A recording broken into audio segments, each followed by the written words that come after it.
Պարոն Հովհաննիսյան, բարի լույս, ես ուզում եմ հիշեցնել մեր անցյալ տարվա բյուջեի քննարկման ժամանակ մի հարցադրում, որը դուք այսպես լավատեսորեն ասացիք, որ առաջիկայում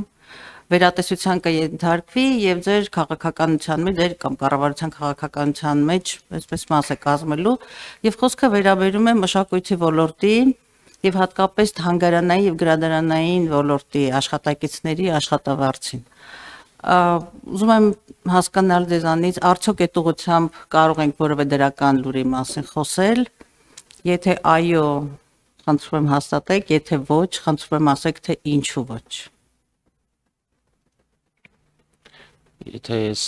ճիշտ եմ հիշում, մեր նախորդ քննարկումը նրա մասին էր, որ մենք ես ասեցի, որ մեր կարծիքով թանգարանները ծառայություն մատուցող կազմակերպություններ են եւ մեր նպատակն է ընդլայնել իրենց սեփական եկամուտները եւ այդ եկամուտների ստացման միջոցով բարձրացնել իրենց վարձատրությունը։ Սա է հիմնական մոտեցումը, որը մենք որդեգրել ենք եւ կարծես թե այս մոտեցման փոփոխություն մենք չունենք եւ ըստ էության, եթե ես ճիշտ եմ դետալներին տիրապետում, ապա այս ուղղությամբ ավելացումներ մեծ չունենք,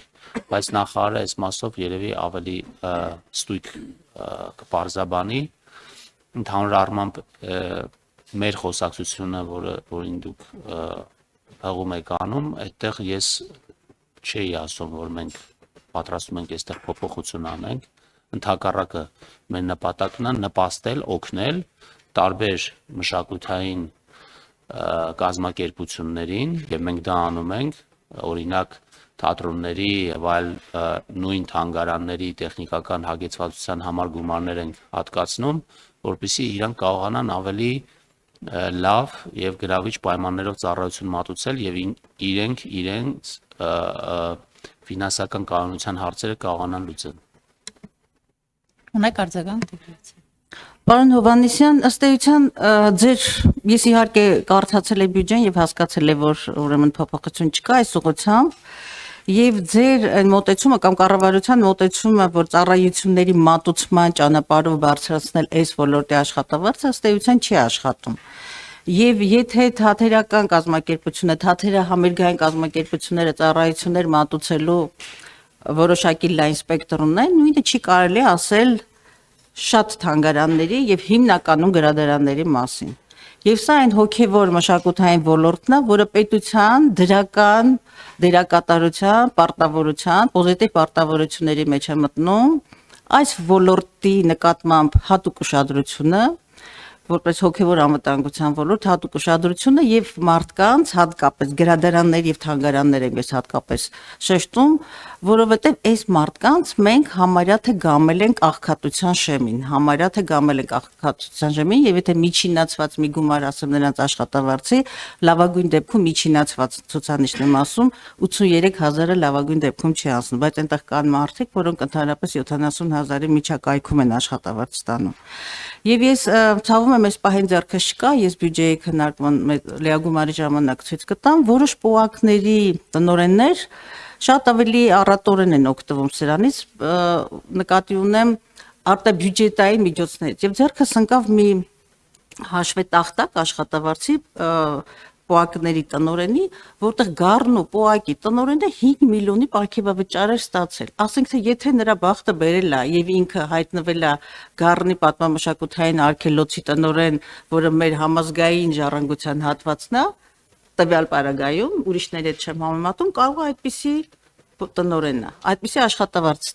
պարգևավճար ներողություն արտաբյուջետային, բայց նույնը գրադարանների պարագայում եւ որոշ թանգարանների ուղղակի անկարելի է։ Եվ պետության պոզիտիվ պարտականությունն է նաեւ այս ոլորտում սոցիալական հավասարություն, արդարություն եւ մեր համար մի մթնոլորտ ստեղծելու, որ մարդիկ ուզենան այդ ոլորտում կրթություն ստանալ նախ, հետո գնալ եւ աշխատել։ Այսինքն ձեր մոտեցումը բացարձակապես կառավարության մոտեցումը բացարձակապես արդարացված չի, գրադարանի աշխատողին գամել ասել գնա ծառայություն մատուցի, ինչ պիտի անի։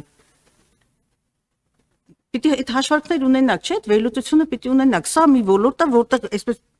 ինչ ասեմ, նույնիսկ իրենց բարձրագույն ճիգով այդ ինչ ծառայություններ պիտի մատուցեն, որ հասնեն հանրապետության միջին աշխատավարձին, անկարելի է, եւ դա ձեր դերակատարությունն է, կառավարության դերակատարությունն է այս ոլորտին չգամել սոցիալական աղքատության շեմին։ Շնորհակալություն։ Շնորհակալություն, ես շատ լավ հասկանում եմ ձեր հարցը ինչին է վերաբերում, բայց այստեղ մի փոքր հակասություն եմ տեսնում, որտեղ դուք մի կողմից ասում եք հոգևոր ոլորտ, իսկ ես կարծում եմ, որ հոգևոր ոլորտը պետքա կենթանի լինի։ Երկրորդը դուք խոսում եք սոցիալական հարցեր լուծելու մասին, սոցիալական հարցեր չենք լուծում սրանով, որովհետև մենք խոսում ենք ծառայությունների տրամադրման մասին, պետական ծառայություն տրամադրելու մասին, դա կլինի հոգևոր ոլորտում, թե ֆինանսական, դա այլ հարց է։ Եվ մենք այս պրիզմայով պետք է նայենք ցանկացած բյուջետային ծախսին։ Մենք այդ ծախսը անելով ինչպիսի ծառայություն ենք մատուցում, սոցիալական, հոգևոր, թե մեկ այլ։ Եթե մենք այդ ծառայությունը մատուցում ենք, հետեւաբար այդ ծառայության մատուցման չափը, ձևը, որակը պետք է գնահատենք եւ հասկանանք, թե ինչ անենք, որ օրինակ ձեր նույն նշած գրադարանները ավելի կենսունակ լինեն։ Եվ եթե դուք ասում եք օրինակ գրադարանավարը ինչ պետք է անի,